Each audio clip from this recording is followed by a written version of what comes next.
Hi, my name is Matthew Bellisario. Thanks for coming by the BellisarioSonic YouTube channel from the heart of the Deep South on the outskirts of Birmingham, Alabama, where we talk about music, records, do record reviews, interviews, and much more. Happy New Year to all you guys out there. This is the first Sunday of the new year, and I'm really excited to bring you this wonderful conversation with multi-Grammy-award-winning producer, mixing engineer, mastering engineer, Andreas Meyer, who owns Swan Studios in New York City, hundreds of titles that he's put out. I guarantee you, if you have a record collection of any size, music collection of any size, his name is going to be on one or more of them in different aspects, whether it's the mixing side of things, the production side of things, the recording engineering, the mastering. You're going to learn all about that stuff. You're going to learn about a little bit about how records like this are made. You're going to learn about the wonderful release that I reviewed here, jazz album by Mimiko Watanabe. You'll learn about a little bit about this, what it took to mix and master this and record it. When it comes to archival releases, if you guys like those Mosiac box sets, you're going to want to tune in to learn about how those tape transfers come in. Same with this box set, several Frank Sinatra box sets he's been involved with, bringing in the tape transfers. 16-bit, 24-bit, doesn't matter. All that stuff that goes on behind the scenes of making these wonderful records that we all love. You're going to learn about that today. So grab a beverage, kick back, and enjoy this wonderful conversation with Andreas Meyer.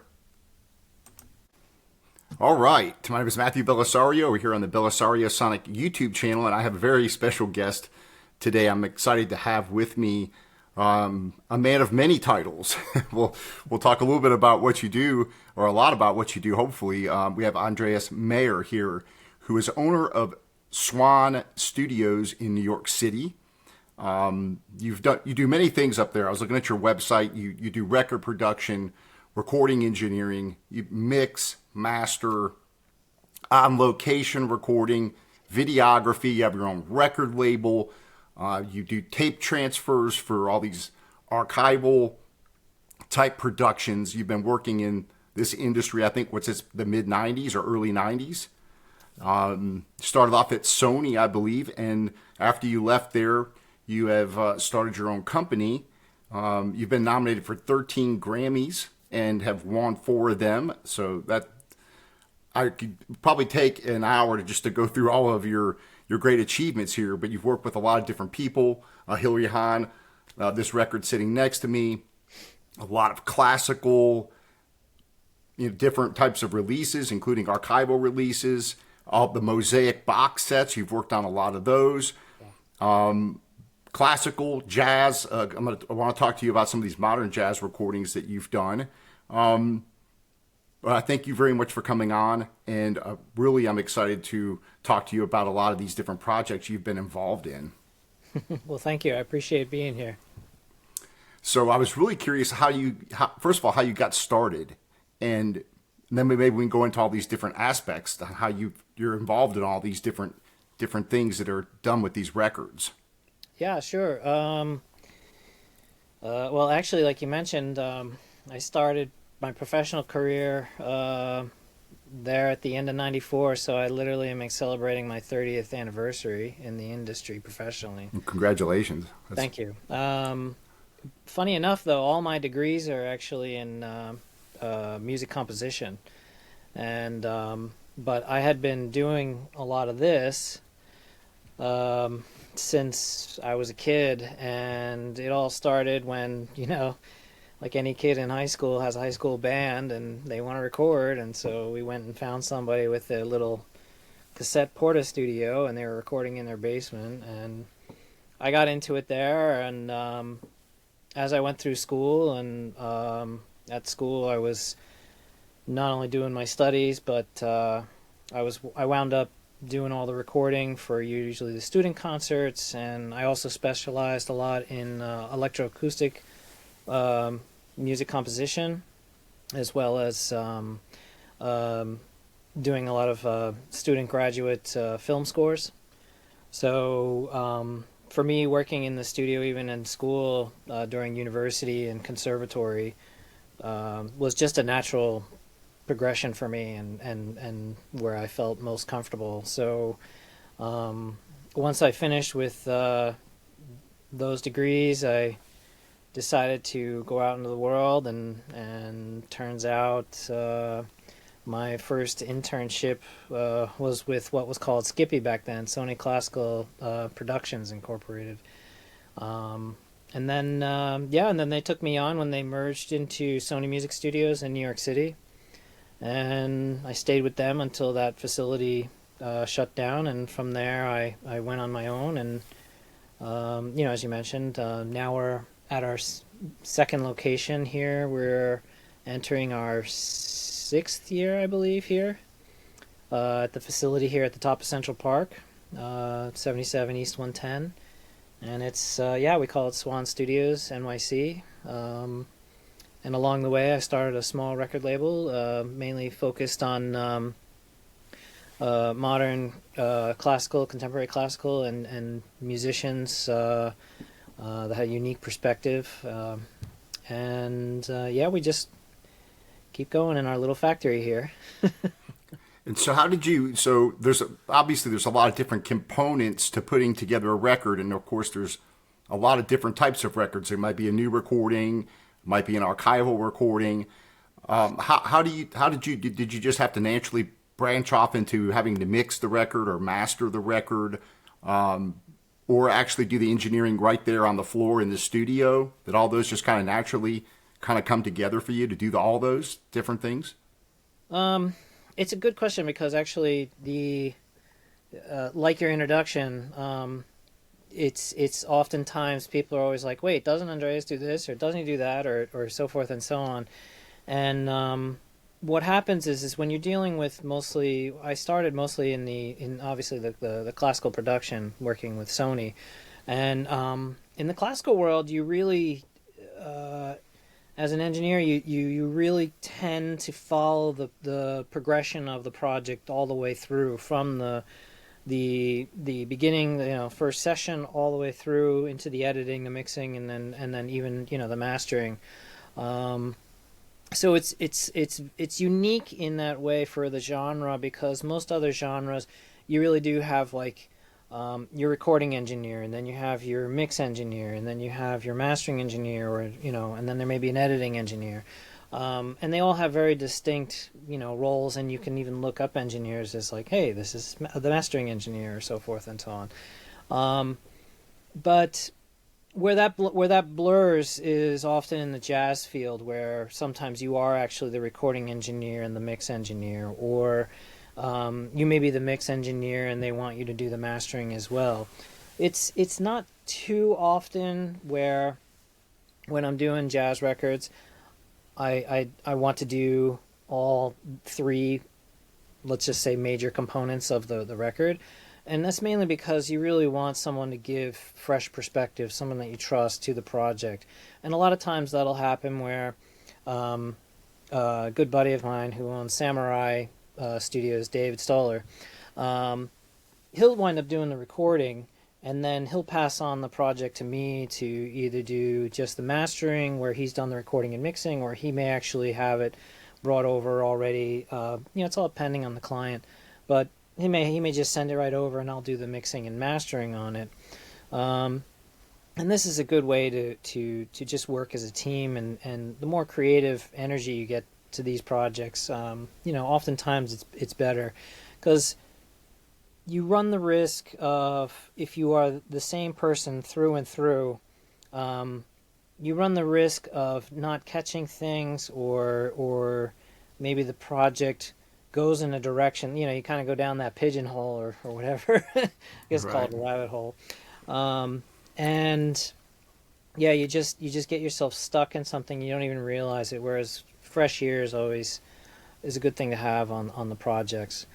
But when you're dealing with the classical side of things, you're usually working though, so you're already working with such a team where it could be the artistic director, or the maestro or maestra, or it could be the soloist, like Hilary Hahn there you got.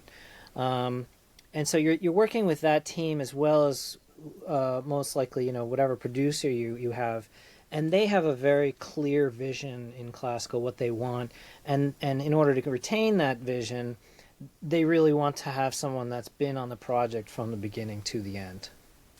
So like on this project here, it says you did the mixing, editing, mastering, and balance engineer. So kind of what's involved there. So basically you get the tracks that were recorded, you take those in the studio and you do all the mixing on those tracks. Yeah, that was a unique project, a really fun one actually, because normally I probably wouldn't have gotten involved with this one, except Hillary requested me specifically so that because we had worked so closely on her previous albums, she knew the type of sound that I knew the type of sound that she preferred, and getting into this, she wanted to make sure that that was preserved or captured at those sessions, because it was also going to be, they were live concerts as well. So I went over to Radio France there in Paris for those sessions, and really I was just an advisor to the head engineers there at Radio France to be like, this is what she's really looking for, kind of translate what she was saying to me or relay to them, that just to make sure that she was happy with that. And also Philip Traugott, the producer for that album, who, he did a phenomenal job. Same thing, it was easy then for the project then to return with us to here in the States, and he lives very close to Manhattan, so it was very easy for us to work together then for the rest of the post-production. So you pretty much were involved with that, and then the mastering. So I guess if we could talk a little bit about each of these components, if you will, that happen when you're doing a record, and sometimes you're involved in all of those, and sometimes you're involved in just one, depending on which project or however that works. Mm-hmm. But like for example, a record like this, we always have, usually it comes out on a CD, and then it'll come out on the vinyl. And there's always this controversy, of course, between digital and analog and what sounds better and all this kind of stuff, and that we're probably never going to solve that debate. But how do you go about making something for digital streaming, CD, as this would be, and then for the record? What's the big difference? Is there a difference in the mix and the master, or is it just the mastering? It's not really happening at the mix level. It really happens more at the mastering side. And with this project, we always knew that the digital was going to be first. The vinyl would come later, and I believe it's limited edition in often the cases in these projects. So for that, we tend to focus on the digital side of the release, and if things need to be adjusted in order for the vinyl side, most times actually it's not so much a sound quality that we have to work on, unless there's an obvious thing that we have to deal with in order, like if for instance, if we have something that's like an extreme bass hit or something like that on one side or the other, there may be like, okay, we need to really figure out how to focus that in more in the center so the needle doesn't get skipped out or something like that. But honestly, I work to create the highest level of digital as possible, and then we find out if the sequencing for the vinyl will work properly. And if so, then we can just then go ahead and create our vinyl masters for the cutting engineer, following just basically what we did for the digital. And in those instances, what I really do is I rely then heavily on very trusted cutting engineers in order to apply the proper, like RIAA EQ or a proper EQ to get those master cuts just right for the vinyl. And so whenever I listen to one, I'll put a record on of the same album and listen to a CD, there's always a definite difference in the sound. Is there a reason why that maybe is it just the industry that wants, it seems like the bass, there's always more bass on the CD or more of a bass presence. Is that kind of just an industry thing where they're going to be streaming it, that they want to hear that? Is that what the record companies want to have? Or is that something that versus the record that always kind of to me sounds a little more, to me this sounds a little bit more balanced a lot of times and a little bit more natural. Not always, but a lot of times. I think maybe some of it you're hearing is well, the beauty is of digital, and the whole reason why it was such a great thing to go into was the fact that with digital, all of a sudden your dynamic range and capability of capture was increased enormously.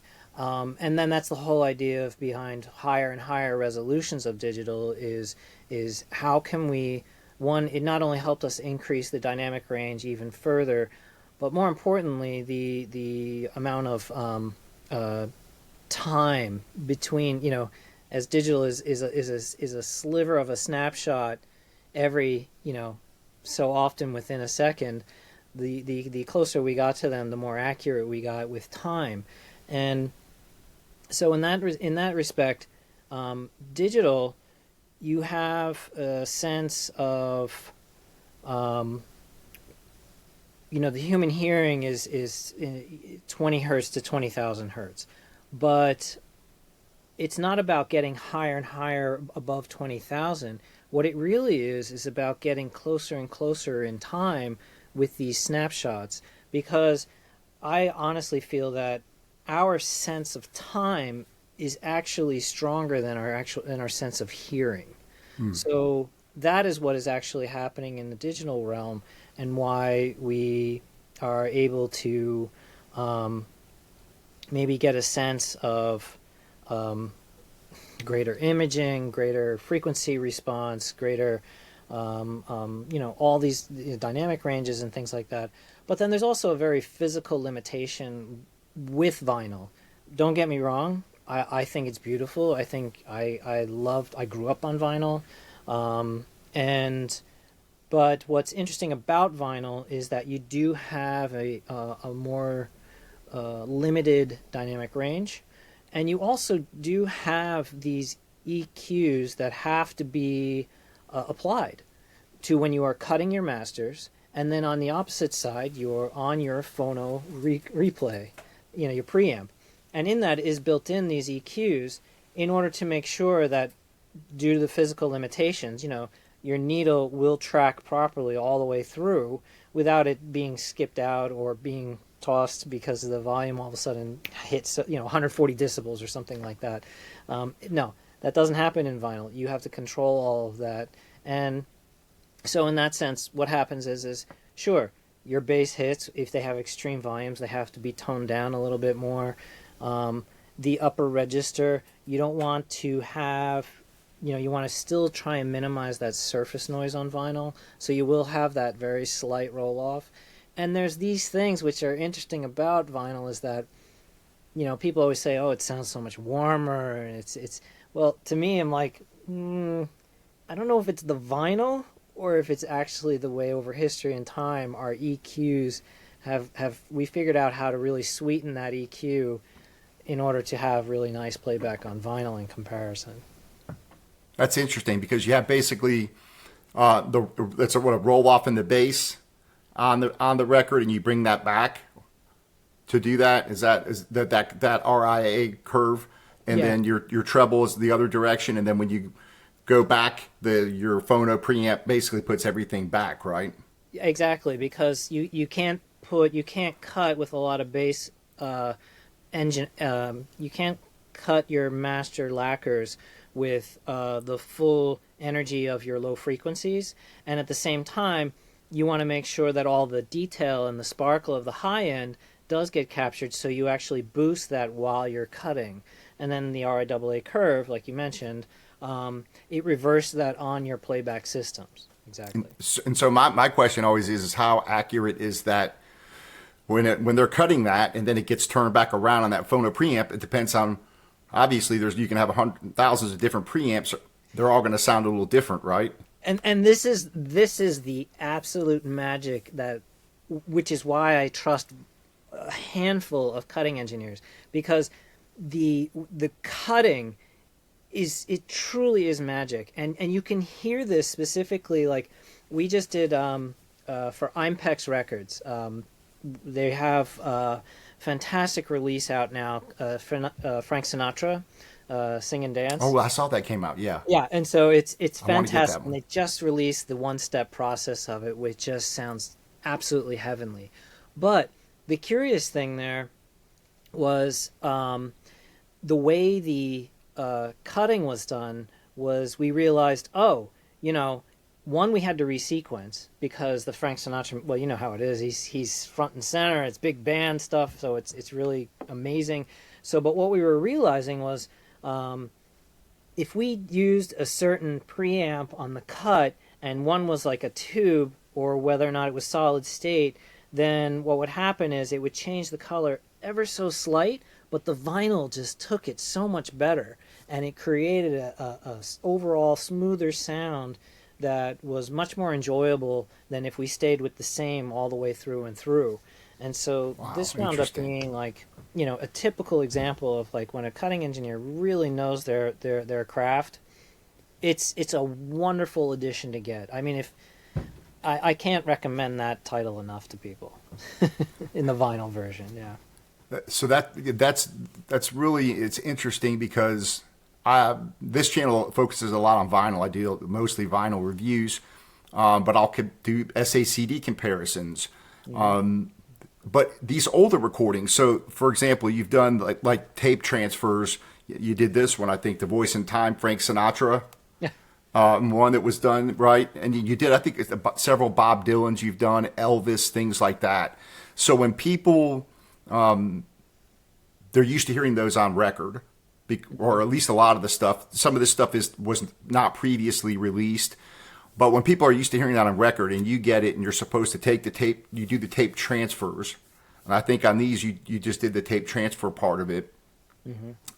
What does that involve? Are you taking that and putting it to DSD, or are you taking that to digital and then then the next person you hand it off to, they do the rest of the project? Is that how that works?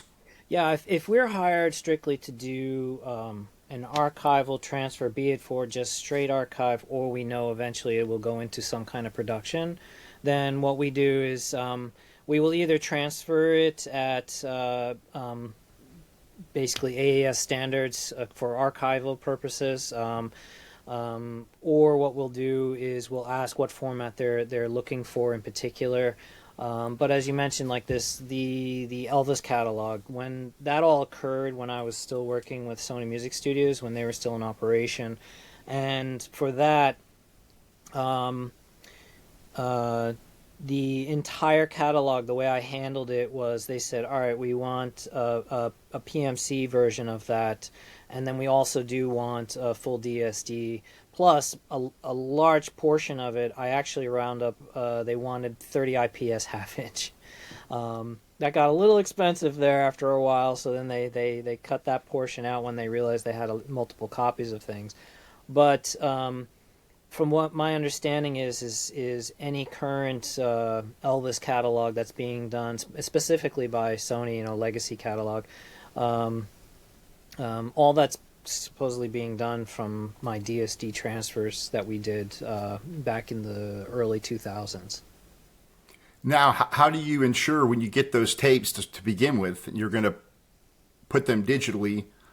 How do you ensure that you're getting the truest analog sound going to that digital source? In other words, how do you I guess keep it as close as possible to that original source if you're going digital? Yeah, most times, what we do is there's some basic, engineering 101 type things you have to do, which is you align your machines initially first to an MRL, which is magnetic reference levels, very highly precise leveling of your machine to make sure it's playing back as neutral as possible for the format of tape that you're about to play back. And then, with fingers crossed, most of these tapes come in with tones that were recorded on the original recording machine.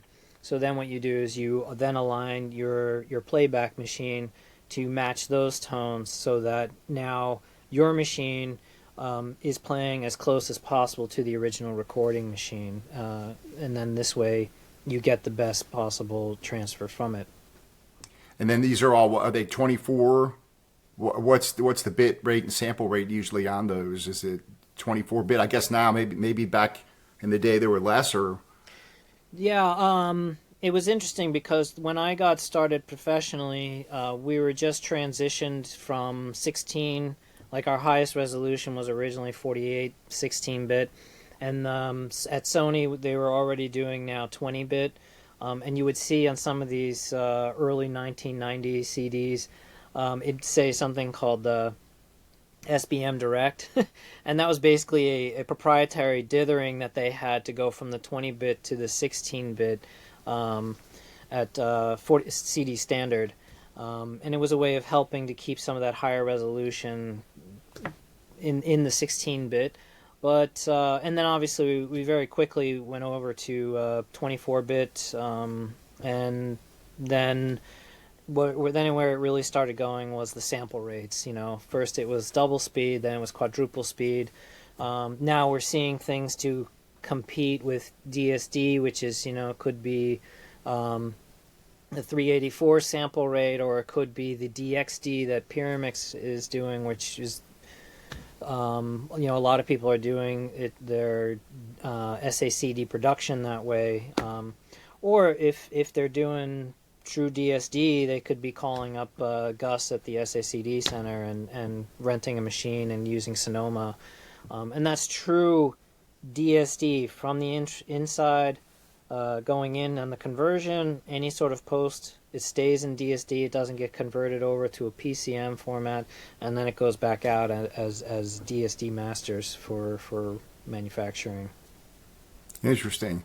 So can you tell us a little bit that? And I had Simon Phillips on the channel for a while, the great drummer, and he also does a lot of his engineering, and he was talking about. I had him on and was talking about some of his records, and his new releases sound very analog. And he was talking about the advances in technology, especially with the 24-bit. Can you tell us a little bit about that, your experience when you first started in the 90s, and then coming up through the advancement of digital technology and how it's able, I think you're able to really get, quote unquote, an analog sound or something if that's what you're going for. Can you talk a little bit about that, the advancement of the technology? Yeah, I find this part about it really fascinating because when I was in university, we were pretty much the last gen to actually touch analog gear. So I learned razor blade editing, I learned multi-tracking on these things back here, and so forth. And it was what's interesting then is all of a sudden, this thing called Vision Pro, from Opcode came around, and we're like, ooh, now instead of just sequencing, we can get into our actual digital audio recording, But what's interesting is a lot of times what I do is I make sure that the way I get into digital recording is it's very similar to analog in the sense that, it's funny because I'll tell you the story first. A lot of times what I do is I'll play a game with myself, be it I'm on session or especially when I'm, live. And what I'll do is I'll say, how hot can I get my signal before I get to absolute 0.0, when, God forbid, clip. But I play this game because, to me, coming from an analog world, you always wanted to minimize that tape hiss, but yet utilize the tape for what it is and how you're going to push it and get the right amount of saturation from it and really get that kind of analog feel. And in a sense, you have to do this also with digital, because what you want to do is you want to make sure that you're utilizing every bit that's given to you in your equipment, and because that increases your resolution, it gives you just better overall results later down the line, and as you're going in through editing, mixing, and mastering. And the funny thing is I'll do this, and I've taught this, and even my young assistants and employees here, they always make fun of me because I'm always just like, they'll come off a session, I'll be like, So how hot did you get it, you know? And or I'll open up a project and I'll be like, why is this at -5, you know? And it's because if you get to -6, you just threw away a whole row of bits away, you know, in your word length. And that's clarity, that's definition, that's your imaging, you know. It's and now you're going to make it up later, you know. This whole thing about I'll fix it in the mix or something like that, that's a big no-no, you know. I'm always about at the session, if you hear something, fix it there. Because all it may take is just an adjustment of your microphone from here to here, and boom, you just captured just the right amount of, you know, clarity, color, whatever. And you did it right there, and you have less manipulation of all those numbers later down the line. So this is the initial part. This is in the studio getting that initial track down. Yeah, definitely. I mean, you ask anybody I work with, guarantee it. You ask them what I do, they'll say, oh, well, yeah, then just before we start, he'll be there. I'll just close my eyes. I'll walk around them. I'll get on my knees, whatever I have to do, whatever the instrument is. I'll just be listening to where I'm hearing the best projection of them. And then what I'll do is I will then do my mic placement, get in the control room, and see if I hear exactly what I wanted from when I was right in front of them. And if I don't, I'll go out and make an adjustment, you know. Or if I keep struggling, I'll try and figure out, what am I doing? Do I need a different mic pre? Do I actually need a different microphone? You know, what's happening? Until I can get absolutely as close as possible to that sound as I can.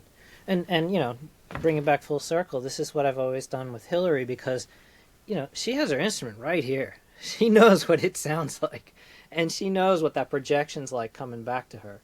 So to me, it's like, can I hear what she's hearing? Can I replicate that in the studio? Right. And so how does all that, as the technology has gotten better for both tracking and also when it comes to the mixing and getting that final mix or that final master, how, you know, there's a lot of people that still say a lot of those earlier CDs sound better than some of the remasters.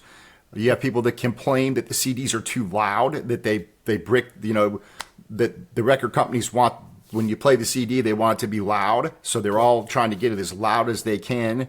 And there's people that complain that had an effect on the quality of some of the, especially the rock music. I think that probably was a bigger problem than perhaps classical or jazz. But so how does that all come into the how does that all factor in? Well, that's what we call like the loudness wars, and honestly, where it really started was in radio, you know, because it would just be like, they realized as people were going across the dial, if something was louder as they were scrolling, they would usually stop and listen to that.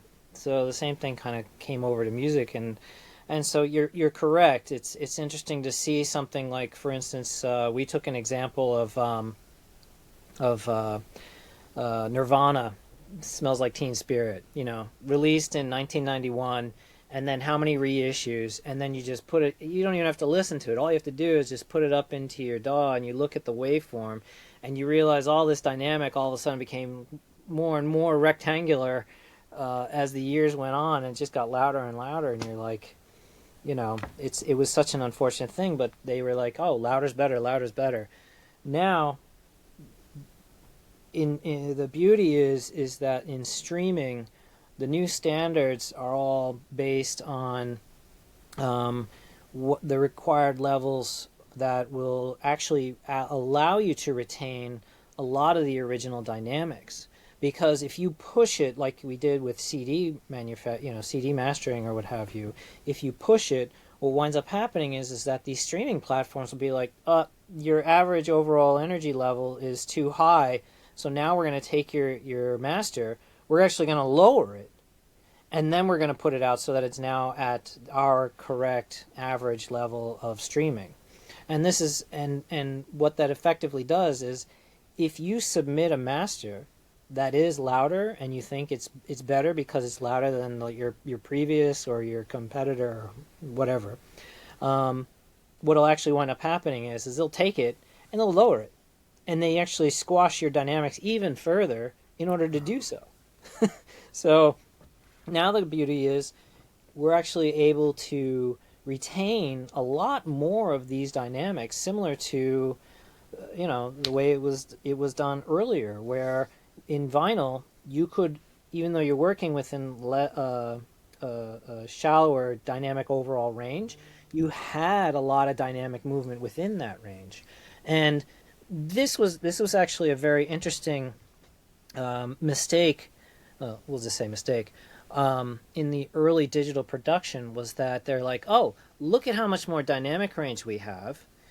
And the beauty was, for classical especially, you can get to absolute whisper silent to screaming kettle drum, and you could capture it and present it all on the CD. And the mistake was they realized, oh, if it's that quiet, people reach over and they turn the volume up. And then when they get to that kettle drum triple forte, they're like, whoa, wait a second, that's got to come down. So what happened is that they realized, oh, it's great to have this beautiful clarity in digital and all this dynamic range, but when it's really, really quiet, we need to just goose it just a little bit. Not adding compression, not doing anything crazy, like, well, not crazy, but not like what you would do for rock production or anything like that, but you're just bringing it up, and then as the music is moving onward, you get it back down. When it gets to the mezzo forte sections or something, you just bring it back to its natural level and let it ride. Interesting. So when you get to the CD versus, say, Blu-ray or DVD audio, and there's people that'll argue all day long that say that you can't hear the difference between a CD 16-bit and a 24-bit. And I disagree. I think you can hear the difference, but I'm not so sure if it's a lot of times if it's how it was mastered. What is your take on why are we still stuck with why are we still stuck with 16-bit CDs when we could have been playing DVDs or Blu-ray audio discs for the last 20 years, 15 years? We could have been gone with the CD, but we're still making them. We're still putting them on CD. Do you have any insight into that? Why are we still stuck with this format? It's we have the format wars to thank for this. It has nothing to do with audio. It has to do with marketing and manufacturing and costs. And this goes all the way back. I mean, I teach this in my class. This goes all the way back to the very first format. In the very first format, we had cylinder versus disc platter. And what was better? Well, cylinder, you could have various lengths, so your length of program could vary, and so you just increase the size of the tube of the cylinder. You had constant rotation at an exact same circumference all the way around, so it was never a speed change throughout. You had linear tracking of your needle. You didn't have these angles, and all of this was great. But what's the problem with it? Well, manufacturing. You got a cylinder, very hard to manufacture. How do you ship it? You have to have these rectangular crates to ship them in. You had manufacturing issues. You had various lengths. You had shipping cost concerns. What's your competitor? A platter. So, okay, what do? It's simple. It's easy to cut. Who cares if it gets slower as you go in because the circumference is getting smaller and smaller. The angle of the needle changes, so the color may change a little bit as you're going in. The dynamic range may have to change a little bit. But what's good about it? Stamp them out. 1, 2, 3. You didn't have to cut them individually like you do cylinders. You were able to. They're basically two-dimensional. In a sleeve, pack them up, stack them in a crate. Shipping costs are down. Manufacturing costs are down. All this stuff. It's inferior audibly, but guess what? It won the war. That was the first format war. And here's a curious thing about it. Today, what that has been left over since that time, what is radio single length? 3-4 minutes, right? 3.5 minutes. And guess where that came from? The record. Your 10-inch 78 shellac disc. It's as much as it could hold back then, and ever since that time period, that has been the radio standard. Radio cut, radio edit is usually 3 to 3.5 minutes, no longer. It's just, and this is it, the formats have been going on. We were there for the format between when we went from CD, consumer side. When we went from CD manufacturing, and then all of a sudden SACD with DSD came out, it was like godsend. It sounded so amazing. And your competitor, DVD audio. What was great about it? It was still PCM based. You could play it still in your CDs. You know, we didn't have SACD hybrid quite yet. You could play it in your CD players. It was still PCM based. And more importantly, it was also related to actual DVD video. So you could have DVD audio and video, and everybody had a DVD player, but they didn't all have an SACD player. Right. So it just, you know, eventually SACD, it lost that format. But in the end, when streaming came in, everyone's just like, why am I buying any of this stuff? You know, streaming and the convenience of MP3, you know, now we've lost, unfortunately, we're coming up on 2 generations now that really truly understand what high fidelity or even CD wave fidelity sounds like. Yeah, now we're starting to see, of course, you know, over the past 10, 15 years, records have come back somewhat. We're not still at the 1978 peak, but people are now buying CDs more from what I'm seeing. When it comes to 16-bit and 24-bit, this kind of stirred up a controversy on the video I had with Simon, because people are saying, he was saying basically he always takes his stuff, even if he gets it in 16-bit, he puts it in 24-bit. He does his recording. For example, if someone sends him tracks, he puts his drum track down. He'll do it in 24-bit. Then he'll have to bring it back down, of course, and send it back to the person. And he says he believes it still sounds better. Other people are like, simply not true, impossible. As soon as he brings it back to 16-bit, what he did in 24-bit has no relevance. What is your take on all of this? No, it's definitely relevant because it's just in the math. The thing is you look at it from production perspective. For instance, very early on, we were only working in 44 or 48 kilohertz, and then it was, you know, our delivery was always 44/16 masters for CD production. But when we're doing the production, like our biggest thing at Sony was, okay, it may be recorded in 44/16, but once it's in the computer, and if you just touch it, even with, you know, say you move something by 0.1 decibels, well, immediately what you've done is your computers back then, you know, you're working in 24, your computer processing is 32-bit. Your material has now gone up to 32-bit, and the question is now, is the software you're working in or the hardware that you're working with, is it a fixed point where then that bit would shift and go like this, or was it movable, and so when it would move, it would retain a little bit, like it would retain more of the information, and the 32-bit centering would move with your audio. That was a big debate back then, and we found that when you had the capability of floating point, is what we used to call it, when you had that, you were able to get much better results, because then you would be at the final point where it's like, okay, now we have to create our masters, and what are we going to do? Well, right there at the end, we say, all right, we are in 44, but we're working in 24-bit land here. We're going to dither that down properly to then take as much of that information and retain it and redo the math to fit it into 16-bit. Whereas if you don't do that and you're recording and you're doing 16-bit work, or what would happen is as soon as you did something, well, you go like this, and it's like, well, wait, you just moved it. You're not at 24-bit. You don't have that space. So now all of a sudden, you just chopped off all those bits in order to do just a simple like decibel change or something like that.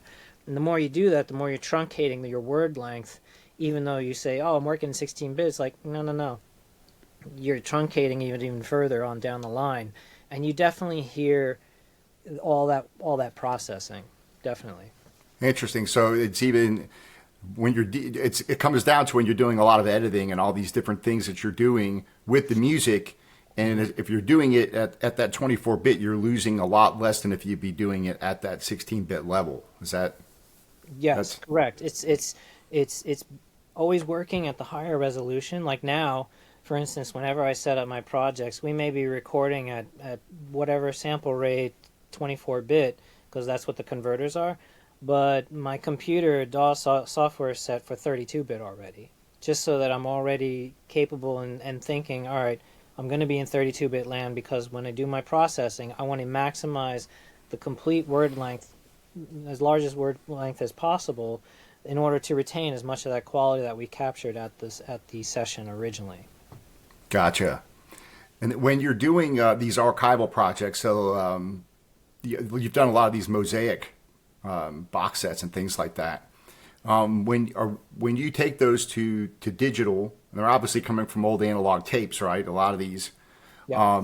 How are you trying to? What goes into getting that digital CD? Are you trying to make it sound just like that analog tape sound? And of course, as technology's gotten better, I think it's probably easier to do that. But I guess the process of doing that's just pretty much all in your ears on what you're doing when you transfer that file over, right? Yeah. When we're dealing with analog, and we're doing a reissue project, it's a little bit different, and it's especially it actually also has a little bit of a reverence to it because people know what it is, they know what the sound was like, they know the original pressing, so they expect to have a certain amount of a certain quality to it.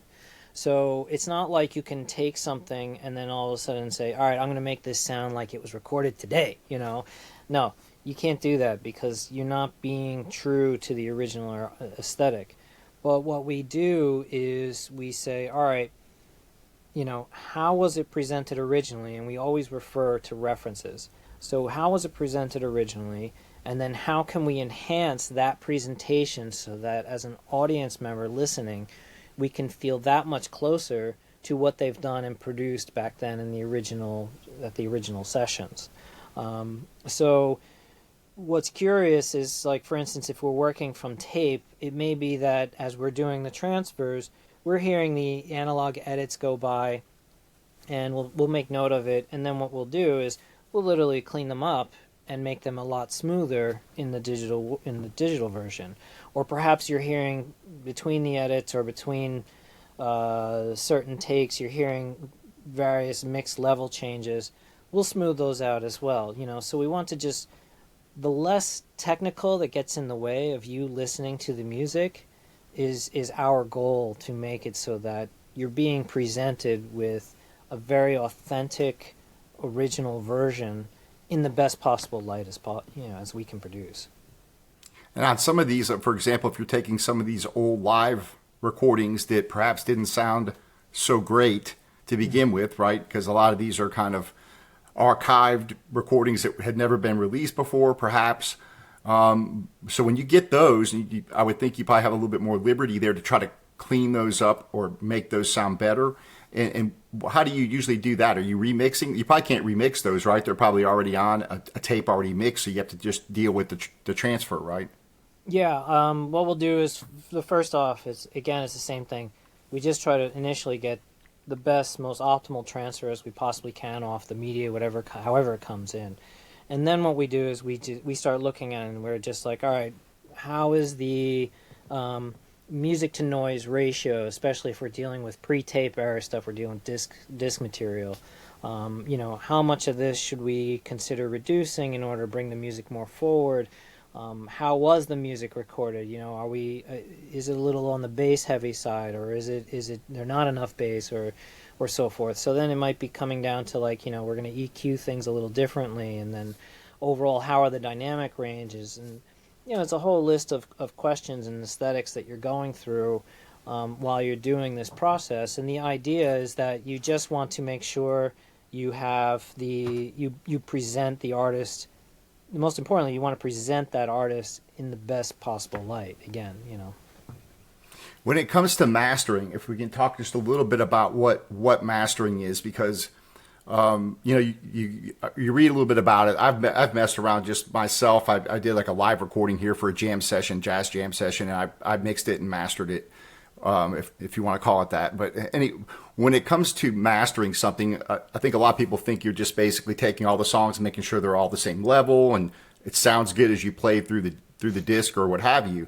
But how much sound manipulation happens, and maybe it's different per recording, but is mastering more than just setting levels? Are you actually EQing there, making changes to how the record sounds? Yeah, it's you said it yourself. It's album by album. It's all pending on whichever album comes in and how it was produced. And to some respect, it may also be a matter of the genre that's coming in. It's sort of considered taboo to do any sort of dynamic processing in traditional classical recordings. And then at the same time, it is still a levels game as well. You don't want, like we were talking about, you don't want to have people in the middle of a program going to their volume knob and turning it up or down. So you need to make sure that, like you mentioned, your levels are all good, your sequencing is correct, the timing in between tracks is good, all those things. And then sure, if you're hearing things that need EQ requirements or some sort of processing requirements, you want to be able to do that as tastefully as possible. But the interesting thing about mastering is that it really becomes it's about bringing perspective both from the artist and as well as hoping that they will respect your input into the project. In a sense, when I get to a mastering stage, and even if I was just hired to do the mastering, you really want to make that connection with your client that you are almost a member of this band or this group, because you hear things, and again, this is where that unique perspective comes in. You'll hear things, and then if I'm lucky enough and it's attended with the client with me, I can ask them, be like, hey, did you really mean to have this sort of feature sound happening through this passage and so forth? And they may say, yeah, and I'm like, all right, you mind if I just bring that out a little bit? Or they may say, hey, I never thought of that. How can we deal with it? And so what you're doing is when you're mastering is you're really polishing, and really bringing out the sparkle and the spotlight to make sure that this occurs throughout, from as soon as you hit play until the final fade out, and it's an enjoyable experience all the way through and through. And that's I'm sorry I can't give you more. No, yeah, that makes definitive. Kind of how it hits you, right? How it hits you and how you. It's all about how it feels, and I tell even my people that work with me, and they're all younger, and they're like, well, what do you do when you're doing this mastering or that mastering? I'm just like, look, let's sit down and let's play, and we're just gonna listen to it and feel, how's the energy coming to you from the speakers? Does it feel like you're kind of twisted a little bit, or do you really feel even from the speakers? Or is there something that every once in a while catches your ear, and is it annoying, or is it okay, or all of a sudden it's like, do you hear that secondary vocal in the background that's over there by the drums? Do we have that image just right, or is there anything we can do to maybe bring that forward a little bit, or and all these things. Sure, there's standards we have to follow, and it's basically, you're always watching what the standards are. Today it's like, all right, what's our loaf reading for internet distribution, for streaming platforms, for or what formats are we providing? Is it high resolution waves? Is it standard CD waves? Are we still manufacturing a CD? If so, okay, we got to get that sequencing done. Are we manufacturing vinyl? Now we just finished this room here. We installed full Dolby Atmos capability in a 714 format, because now every major label, if you want premium position on Apple Music on your release date, you have to have Dolby Atmos alongside your standard stereo release. Otherwise, they won't give it to you. And here's again, perfect example. Marketing before the aesthetic.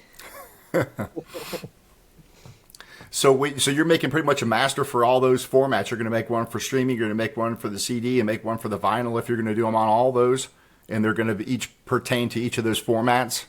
Oh yeah, yeah. It's one of the first questions I always ask, even at the beginning of a project, was, do you have a specific format release or formats that you are planning to release for? Because for a while there, a lot of people were dropping actually the CD. They're like, we're not doing CD. Don't worry about it. We will do limited vinyl, and we're going to do digital release only. Great. Okay, I don't have to worry about CD. We don't make that format. We don't have to worry about certain things that you have to worry about for CD manufacturing, and we just keep moving forward. Other times, but now it's basically, if you are recording or you start a session, it's like, okay, are you planning on doing the Dolby Atmos or not? Because if so, again, if I can go into my session and have those channels actually out there with microphone, then the success rate of filling that Dolby Atmos format is just exponentially better than if you're going to artificially create this sort of Dolby space. This is basically, if you're doing an ambient capture with your Atmos system. But if if the album is composed for it, then maybe, all bets are off, or you can go hog wild with whatever you put in whatever speaker, all around you. We're kind of back into the beautiful days of quad. Yeah, that didn't last very long, that one. No, but this one, I think this one's Think here it's to going to be stay. round? Yeah, Dolby Atmos is, because it is, I have to say, for your listeners, you can watch out for, my studio, we wound up recording the entire chamber concerts at the Spoleto 2024 USA Festival, and we did everything for the first time ever release with Phenotypic Records out in the West Coast, and we did everything for stereo, but we also did everything for Dolby Atmos. So this is about to come out. They already released the first single, but this is about to come out, and the amazing thing about it is I'll sit here, and as soon as I flip on the Dolby Atmos system and hear it, I'm like transported right to Dock Theater there in Charleston, Wow. South Carolina. It is shocking how it literally is an immersive experience, and to the point where I could be here and I could be listening and feel like I'm at the lip of the stage, and then I could just go back slightly and be like, I'm 10 rows in the audience now. It's that, Oh, wow. it is that incredible. And I think that is really the main push that's happening with Dolby Atmos, is the fact that in music, it's placing you into these atmospheres that you can experience without even being there. And the reason why this is being pushed so hard is not so much only here, but think about what's happening in gaming. I mean, you're literally placed in these fantasy worlds and you feel like you're in it. And then the same thing, it's really about exploration. Think of this. We have DPA microphones sitting on Mars right now, and we know what Mars sounds like. And think about, all we need is to have that probe go on into a cave spelunking and say, all right, turn on your cameras, beam it all back, and put me in my Dolby Atmos room with surrounded screens, and I am in there exploring that cave on Mars. So, Yeah, that's incredible. I mean, this is where it's all going.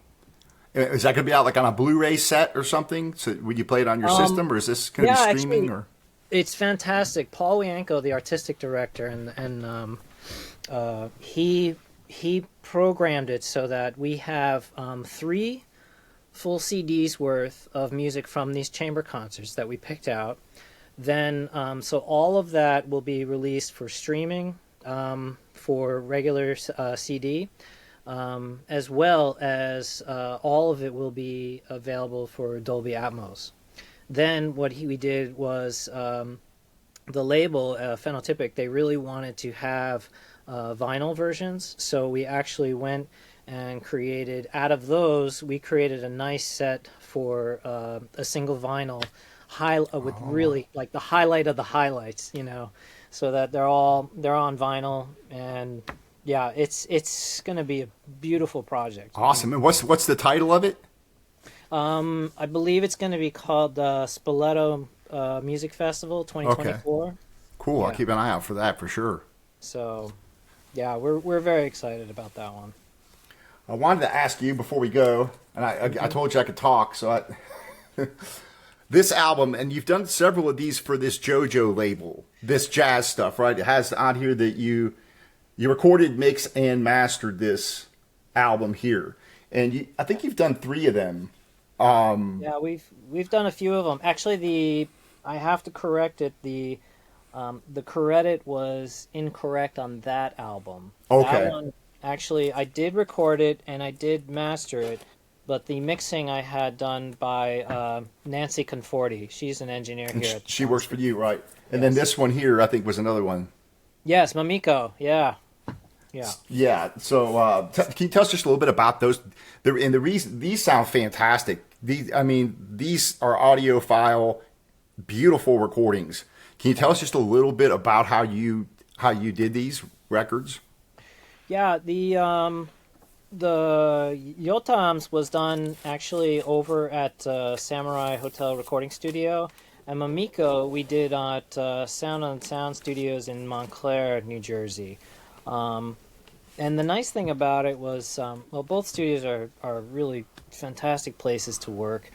Um, but it was, again, it was one of those situations where we just, I listened to the music beforehand, get a sense so I can get my pre-production right, kind of hear the sound quality of what's going on, and then I start my process of choosing which microphones I plan on using, how I'm going to set them up, where the instrument's going to lay, sit down actually physically in the studio, who's going to be in an ISO booth, who's not, getting these kind of feels. And then really the big day is our sound check day, making sure all that comes into play and that I'm able to capture exactly what they want and what they expect from their own instruments. It's I mean, the nice thing about JoJo is it's a new label, but hit the ground running. It's unbelievable. They really give me that freedom and luxury to work to get the sound right there at the session in order to then make post production really go as smooth as possible. And these projects here, I think there's no CD of these, so these are made exclusively for vinyl. I Yeah. believe so. That you're pretty much approaching the project from that standpoint at the beginning to Yeah, get. I'm usually already thinking it's like, how am I going to be handling the nice thing about these projects too is we really retain a lot of that original dynamic that we've captured at the session, and we translate it right through to the masters of be it the vinyl or actually I was just listening to the high resolution streaming version on Tidal, and it comes through extremely well. So is that an approach? Starting with the sound, especially the kind of recordings you do, a lot of classical jazz type things. Did you take an approach from that natural kind of analog sound, if you will, but then you can take that and apply that pretty much over to your digital content, or at least is that a starting point, or is it the other way around, or is it just project by project? Honestly, it really is project by project because when I choose a certain microphone or I may choose certain mic pre's, it with 30 years. I mean, I'm not a newbie, but believe me, I'm hoping I got another 30 years in me. But with you kind of get a sense of like, oh, do I want this to be, do I want to go through a millennia pre, or do I want to kind of play with an 8000 series Neve pre, or do I need, do I want the tube mic here, or should I stay, very high def DPA or Sheps or something like that, and it's all about how to, again, I just listen. I listen to the artist, I listen to their highlights and where they really shine, and then just try and capture that and bring it forward so the audience can enjoy what I'm enjoying, just being there in the session with them. And sometimes we're lucky and we're able to work in these great spaces like this, or other times it comes in and I'm like, all right, we have a little work to do, but maybe we have to do this in post, and we'll just, and that comes into then, all right, do we stay digital, or do I then bring it out into the analog domain and start working with some of my other analog gear here, But again, the nice thing is Simon, the owner of JoJo, and the whole team there, they are jazz lovers. I mean, they just love the music. They love doing these projects, and I love working on them because they really allow us to work at a top level to get these sounds on these albums. And I mean, I'm really proud because we just did another one. We did one just last month, and we recorded Billy Hart's next album for JoJo. I'm waiting for that one. Yeah, it's going to be beautiful. So this one here blew me away. This was the first one that I picked up on their label, and I put it on, and I was like, wow, this sounds fantastic. Who did this one? And I was like, oh, Andreas Meyer. I was like, yeah, it's incredible. Yeah, the nice thing is like, what's funny is, I went into Mamiko's album right after I recorded Ethan Iverson's previous, just his last album that just came out, and it was a similar situation where I had Yamaha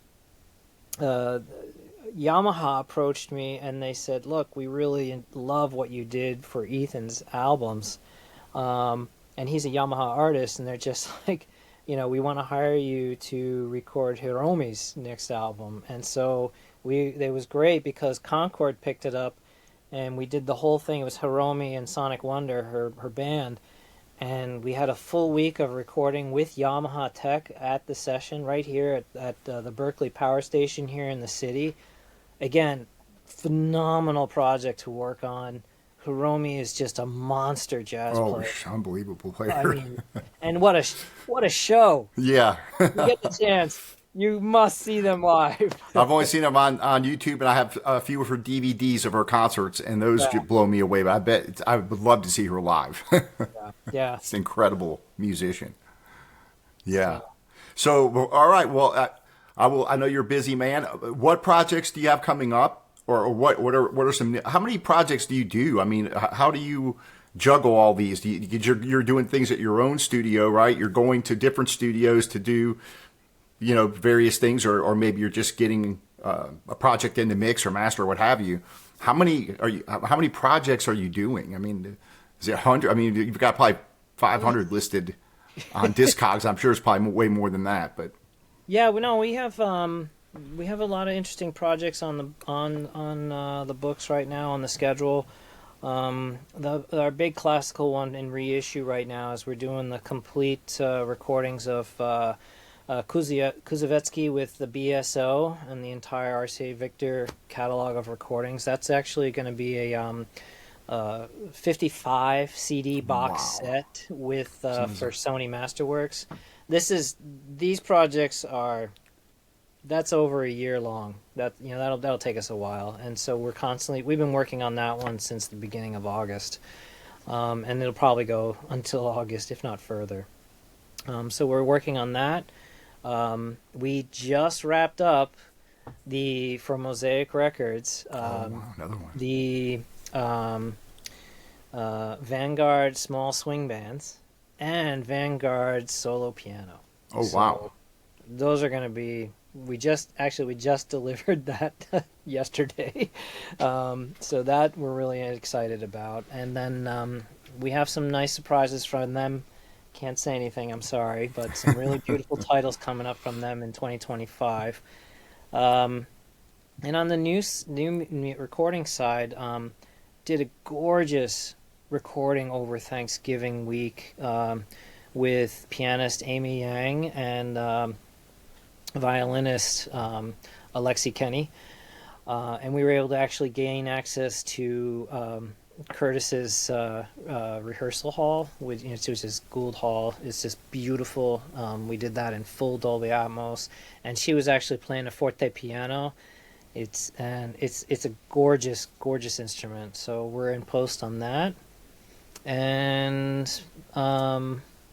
yeah, I mean, So you've got just a lot of projects that come in, and they're all different size projects, and you have yeah. you in a team, I guess, that helps you to do all this, right?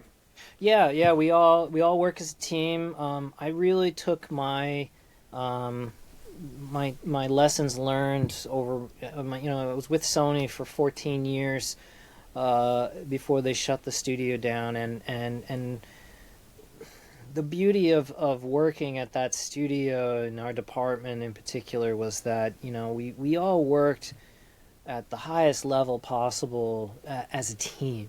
So we knew, like, if we had a project and you were working on it at the daytime at 5 o'clock, you could get up off your seat and the next engineer could come in and be like, hey, this measure, this is where you need to continue from.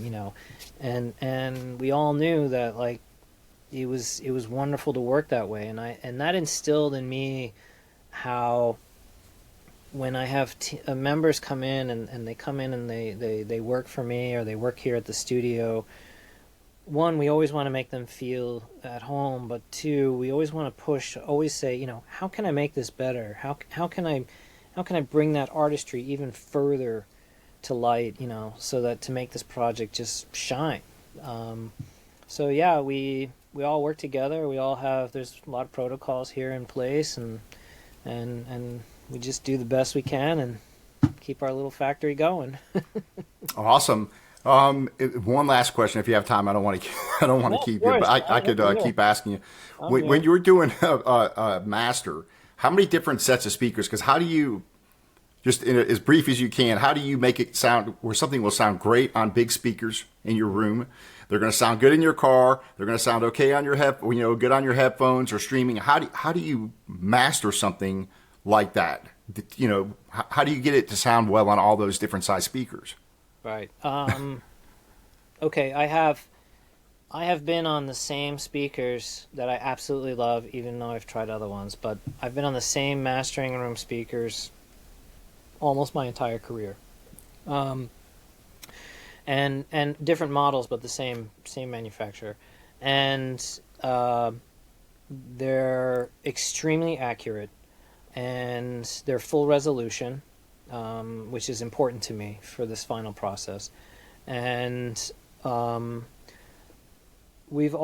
the way I've been taught and the way I've experienced is if you can make your master sound even and proper and really enjoyable on those speakers, it should have no problem translating across other speaker or headphone playback Okay. systems whatsoever.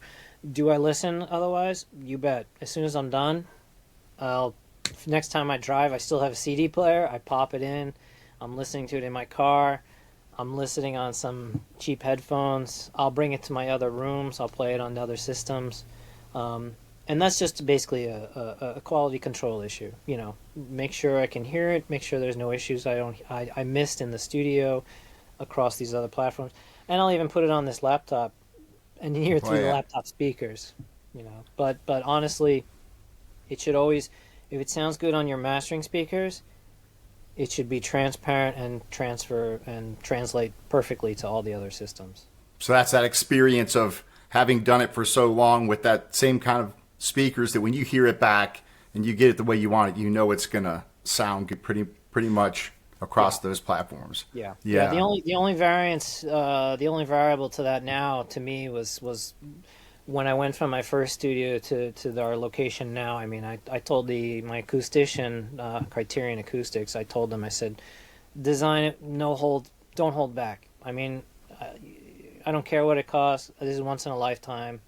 It's your environment and being in the correct type of studio that doesn't cause you problems. That's really where I'm at now. Yeah. Awesome. Well, thank you so much, Oh, Andreas, thank for you. taking the time to hang out and talk about this. Again, I can probably bend your ear for hours, but Thank you so much. And I think a lot of people are really going to enjoy this. And the project you've been involved with are just incredible. And I look forward to a lot of these projects that are coming up. So, Well, I really appreciate you asking me to come on the show. I mean, this has been phenomenal. I always love telling people how I do things, and hope it sheds some light on this, who's that guy behind the curtain type of thing, yeah, and it matters because you guys are the one. You can get somebody who's playing great music, but if you don't capture that, the impact is lessened when you're listening to it considerably. Yeah, that can happen, but to me, the best engineer is the one that's not even heard. Yeah, right. It's transparent, and that's what a lot of people say when you put on this great album. You want to you want the speakers to disappear. You kind of just want to be immersed in the music, and so exactly. So I'll just stay back over here and you enjoy. And but honestly, this has been great, and I'd love to talk again sometime. So oh yeah, I'd love to do that. Let me know when you have some time. I know you're busy, and maybe when some of the new projects come out, because I'm definitely gonna pick up some of these. Maybe we can go back and talk about these specific projects that you're doing once they come out. I would love that. Yeah, we can get into more detail. Sure, That'd be awesome. All right. Well, thank you so much.